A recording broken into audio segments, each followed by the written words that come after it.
Hey guys, welcome back to my channel. Today we are celebrating the 4th of July by making an American flag cake. So I use strawberries and blueberries for this one. You can use raspberries. They work just fine, but my son is a strawberry fiend, so of course we have to use strawberries.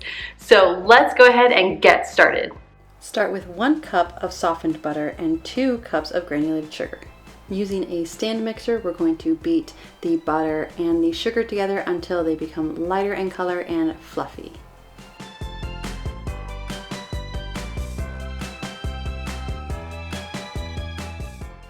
Next, we're going to prep our fruit.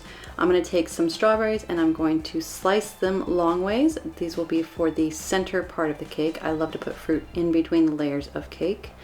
So be careful, you are using a knife. We would not want to cut ourselves, that hurts. Like I said earlier, you can use raspberries if you would like for the red part of the cake. I just personally wanted to use strawberries because my son is obsessed with them.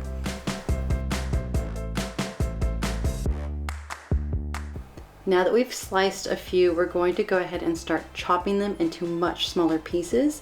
These pieces of the fruit are going to go inside the actual batter of the cake so that the cake, as you bite into it, will have little bits of strawberries and blueberries in them.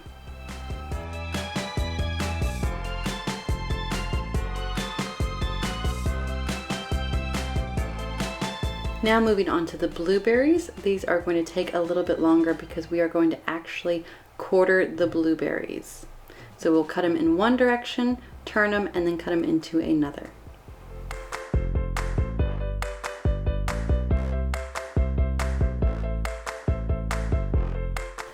When we are done with prepping the fruit, we are going to sift 4 cups of cake flour. You can use all-purpose flour for this. The cake flour just gives it that nice, softer, fluffier feel in the cake. We are also going to add 1 tablespoon of baking powder and 1 teaspoon of salt.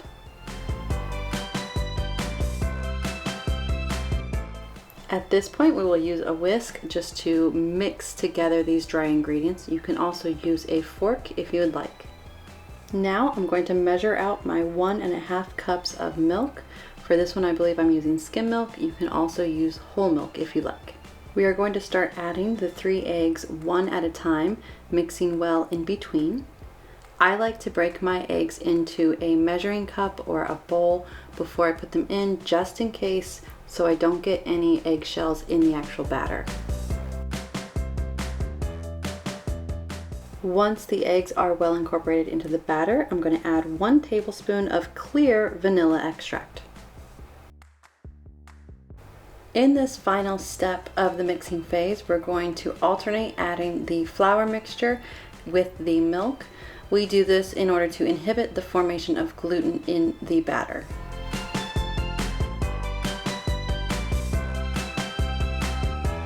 Now that I've added all of the flour and the milk, I'm going to scrape down any excess flour that has gotten on the paddle as well as the sides of the bowl.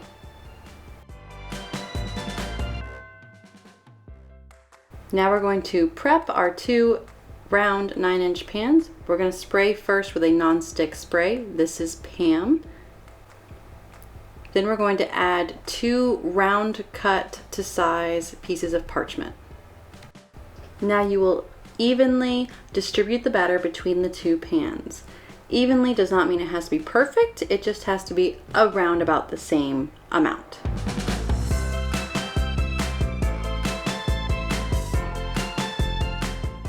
Here is where I'm going to add the berries to our batter. I mix them inside as well as on top. Now bake at 350 degrees Fahrenheit for 38 to 42 minutes. Now on to the whipped cream frosting.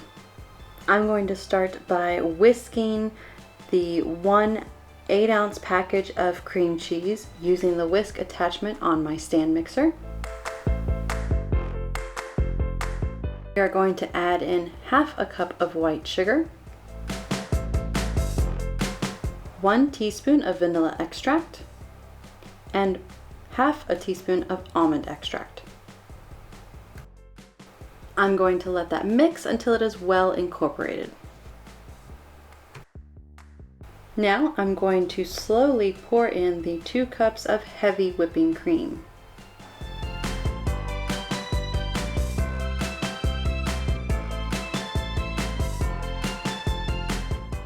I will let that whip until the frosting starts to form stiff peaks.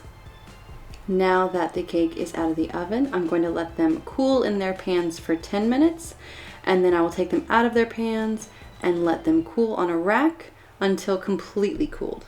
In order to have a leveled cake, I'm going to take a serrated knife and I'm going to cut at an angle at the top of it in order to flatten off the top of the cake. Be careful. Again, this is a warning. You are using a knife. Please do not cut yourself.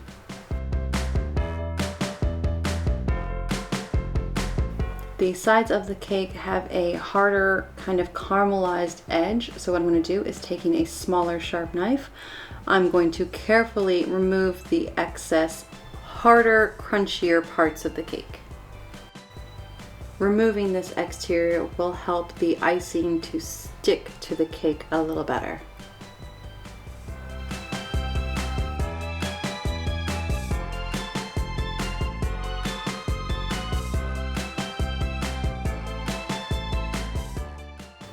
I have filled a piping bag with the icing, and I'm going to start putting a layer on this top part of the cake. Now, if you notice, I am not using a piping tip at all. This is because I'm just going to be filling in. I'm not doing any pretty decoration in this part of the cake, so I'm not going to be using any of the piping tips. Now we're going to put a layer of the fruit on this center part of the cake. You don't have to do it in a pretty decorative way. I was just kind of having fun with it and went with a very pretty decorative way.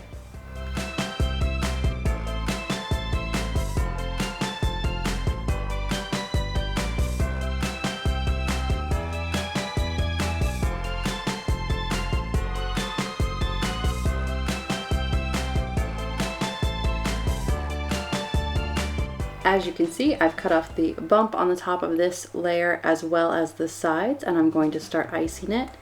Like I said, I'm going to be using the fruit as the decoration, so I don't have a piping tip on my piping bag. In order to smooth out the icing all over the cake, I'm going to use my icing spatula, and I'm just going to go over it and try and smooth it out the best that I can on the top as well as on the sides.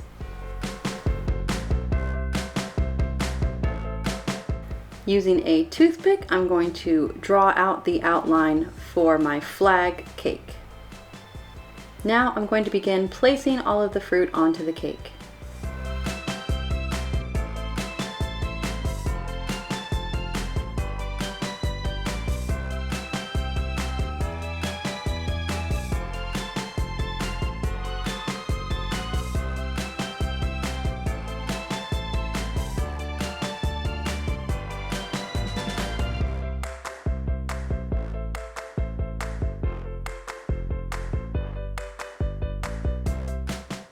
At the end of all that talk of not using a piping tip, I decided to use a piping tip to go along the bottom to kind of make a pretty decorative ruffle, and then I began to space out blueberries along that ruffle.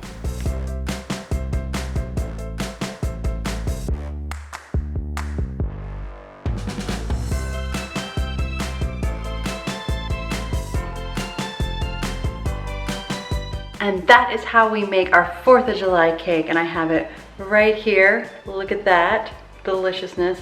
So one thing I love about these is you can see the berries through the cake, which is delicious. Those little crunches of strawberries and blueberries throughout the cake, and I'm digging in because I can smell it and I can't resist it. Oh. So I hope you guys enjoyed this video. Go ahead and give it a thumbs up if you did. Don't forget to hit that subscribe button with the bell next to it so that you get notifications on every new video. And I will see you guys next time. Bye.